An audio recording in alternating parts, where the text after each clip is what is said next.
What is up, guys? We are back. I'm George Mossey. This is my co-host, Heather C. I Love a Mama's Boy, Season 3, Episode 11, the finale. This is part 2. We have a little more to talk about. So we know that Brittany had been looking for Matt and trying to find a way to confront him because she felt 7 months was a long time for him to just block her, cut off communication, and not give her any explanation as to why things ended. And she found out that he was seeing someone new the very next day, which is very interesting because she feels that he was cheating on her. Now, this is something that is interesting because when you're dating in the world today, if you don't announce that you're exclusive, that person could also be dating or entertaining other people. So Matt feels since they did not say that they were exclusive, he was allowed to be seeing Devin at the same time. Now, how do you feel about that? Do you feel it's okay to have a connection with more than one person? Or do you feel like if you feel that things are serious, you should only be seeing that person? Well, I think that they were never on the same page because Brittany was under the impression that they were serious. I mean, 7 months is close to a year. At that point, you're pretty much boyfriend and girlfriend. So I can't fault her for thinking what she thought. And if Matt was trying to play the field, he must have been giving Brittany a lot of his time for her to feel that way. So it seemed more than just casual dating, and his mom wouldn't felt like, oh, let me investigate Brittany if she wasn't serious. I don't know how I feel about this whole situation. I mean, obviously, if we break down each person, Matt put Matt first, even over his mom. He Mhm. said, I found Devin. I'm sick of being played. I'm sick of my relationships not working out. I'm getting older. I want to think about the future. But did that cause him to nosedive in this relationship fast where he already wants to move in? So is Kim and Brittany the guinea pigs in the relationship to see what not to do? Or was it just a mere coincidence? Right. Because, like, both times Kelly was involved, Yeah. like, a lot. And, Kim was a little bit more serious. She moved in, they were talking about marriage, and she did good. She put up with Kelly a lot.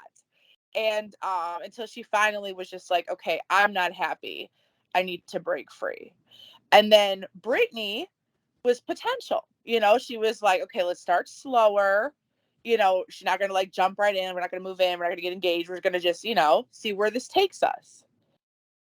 But it's like, I feel like there's nothing wrong with putting yourself and your happiness forward or first, but you can't hurt people along the way.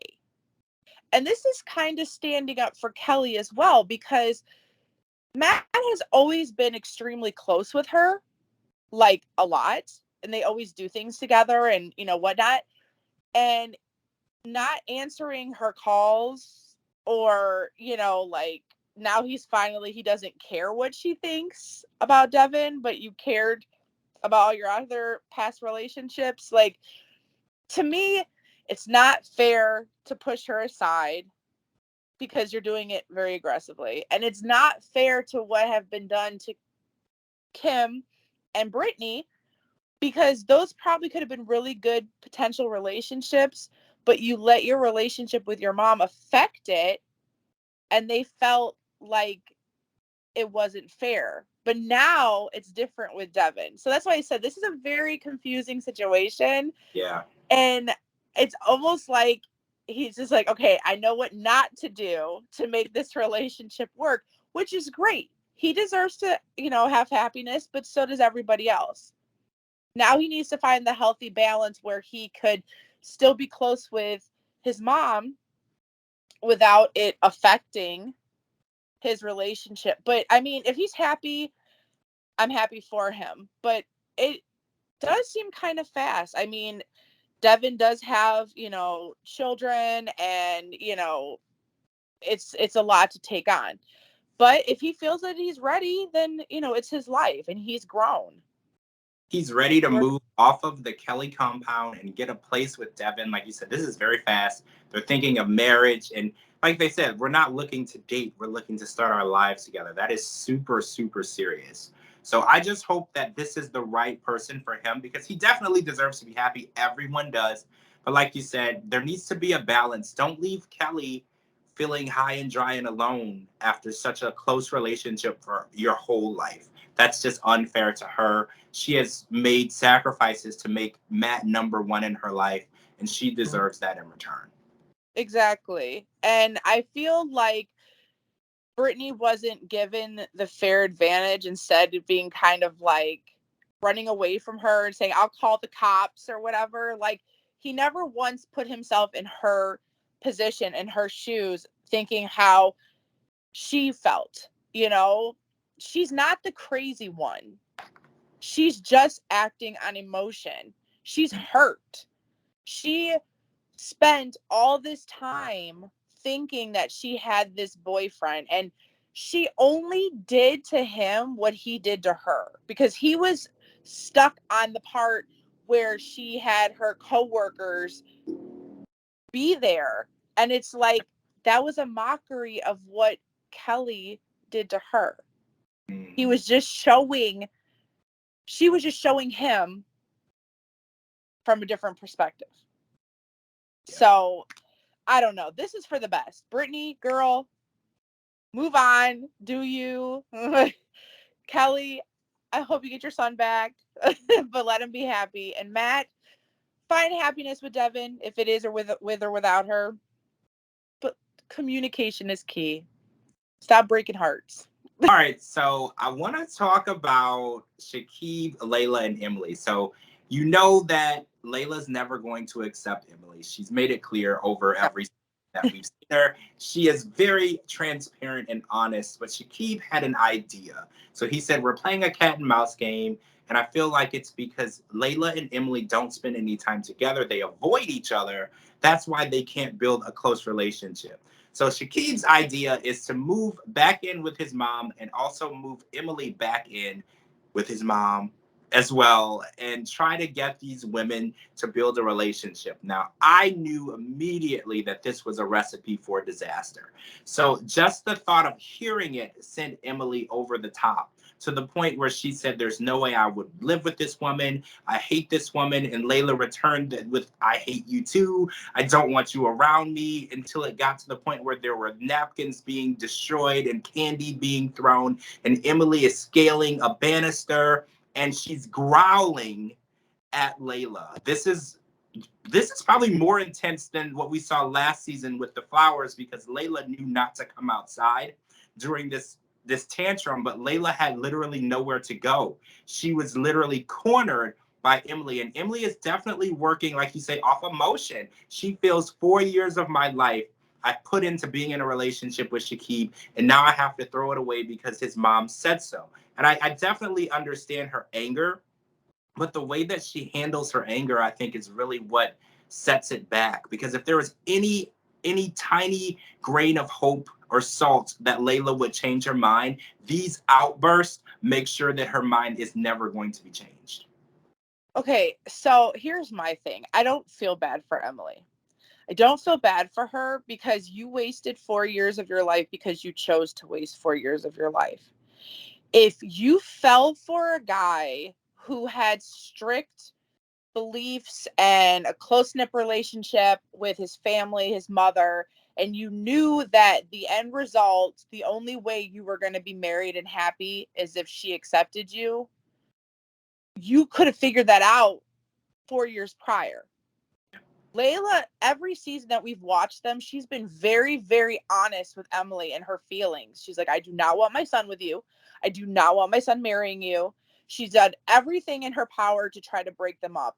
And here's my thing with Emily. She literally has been a red flag to Shakib from the start. She's already shown that the second she gets mad, she flips the script. I always thought that it was more so like walking on eggshells. They're not good for each other. Maybe friends, but they're not good for each other. It's toxic because what Emily wants, she's never going to get from Shakib because he is not going to go behind his mom's back. Right. Disappoint her. He's just not going to do it. And the fact that she came to this woman's house and disrespected it like that, she was like, I'm scared. I was waiting for Shakib to like grab Emily by the hand and be like, what? Get away from my mom. Like, what are you doing? Because she was so off the handle. Like, that's not normal behavior. And it's like, yeah, we could defend her until we're blue in the face and be like, well, she just doesn't like the way Layla's treating her and she doesn't like this. She knew this from the start and she kept choosing to chase after Shakib. So you can't feel bad for a person that knows what the outcome is going to be. She was very, very, she was very well known that this is going to happen since the first time we ever met them. Applaud Shakib for going back home to his mom and take your time. Find somebody that's right for you, that makes you happy, that accepts your mom. Maybe give Yusra a chance. Just saying. I don't know. Yeah. Maybe the person that he needs, he already knows her. Like you said, it's Yusra. And I definitely agree with what you said. Take your time. If you end this relationship with Emily, don't get into any relationship with anyone else. Take your time, get to know what it's like to be single and be yourself before you try and bring anyone new in. I think a lot of people do that. They rush into something new because they don't want to be single or be alone. And that's not a good thing. Learn how to make yourself happy and know what makes you happy and then bring someone else into that. So that is it for this season. So again, we're back with Emily and Shakib in hiatus. We don't know what's going on. This is exactly how last season ended. So will they come back next season and be back together? Or will they come back next season with Yusra? We will have to wait and see. Thank you so much to all of the mamas, boys, and moms for sharing these stories and their lives with us. We appreciate it. We'd love to be a fly on the wall and see what goes on in your lives. Thank you for watching this podcast with us as well. I'm George Mossey. This is my co-host, Heather C. Thank you so much for watching, and we will see you all next season.